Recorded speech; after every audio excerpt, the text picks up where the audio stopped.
Hey, it's Mr. Shrum, and today we're going to look at the respiratory system. And this first lesson is just an overview of the function. And the primary functions of the system are breathing, also known as ventilation, and respiration.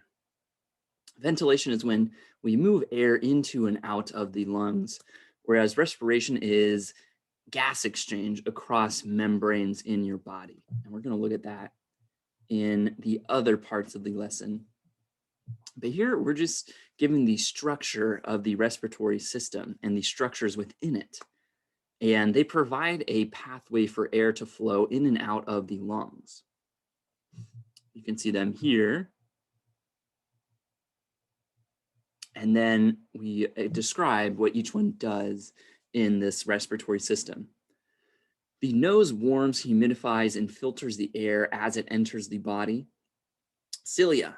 These are little hairs that line your nasal cavity, and they can trap microorganisms as the air passes through the nasal cavity.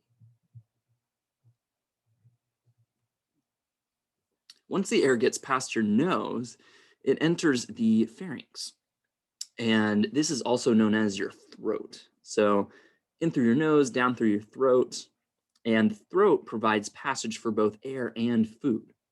It also connects the nasal and oral cavities. The air leaves the pharynx, your throat, through a narrow opening called the glottis, and it enters the larynx. This is known as your voice box. Sound is produced in the larynx as air moves past the vocal cords, and this causes the vocal cords to vibrate, and that is how your body generates sound, these vibrating cords. The epiglottis is a cluster of cartilage, and it's shaped kind of like a teardrop. It hangs down to block the glottis during swallowing. So when you swallow, the larynx elevates and moves forward, and the epiglottis moves backwards to cover the opening. And this blocks food from entering the larynx, which is something you don't want, right? The trachea is a tubular passageway from the larynx to the lungs. The trachea is about 4.5 inches long, 1 inch in diameter. It's positioned anteriorly or in front of the esophagus. The walls of the trachea are comprised of C-shaped rings of hyaline cartilage, and that helps to keep the trachea permanently open. And it's lined with cilia and mucus to trap dust and foreign particles, which then is either swallowed or coughed up. So that's how your body traps all the unwanted dust and foreign particles. At about the 5th thoracic vertebra, the trachea divides into your right and left primary bronchi. And the bronchi are 4 to 5 inch long tubes that extend into the lungs. And once you're inside the lungs, the bronchi continue to branch into the bronchioles. And those are smaller branches of the bronchi. And that allows air to enter the alveoli. The bronchioles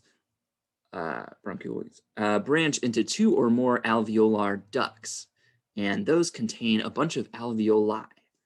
Those are cup-shaped pouches of lung tissue, and they're surrounded by tiny capillaries. And this allows gas exchange or respiration to occur.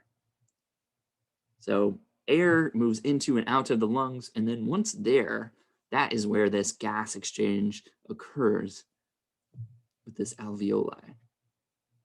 The lungs are paired cone-shaped organs that occupy most of the thoracic cavity. Each lung contains about 300 million alveoli, and that provides about 750 square feet of surface area for gas exchange. And that seems like a lot, but it's all wrapped up in this very compact system. The lungs are protected by the sternum and the rib cage. The lungs extend from the clavicles to the diaphragm. The left and right lungs are separated by an open space called the mediastinum. and that contains the heart, blood vessels, esophagus, nerves, and trachea. So once again, in summary, these are the structures of the respiratory system that we just went over. And the two functions of this system, the respiratory system is breathing, getting air into and out of your lungs, and respiration, which is the exchange of gases across a membrane. Okay? And we'll look at the other lessons in a minute, but I'll stop the recording for now. See you guys later.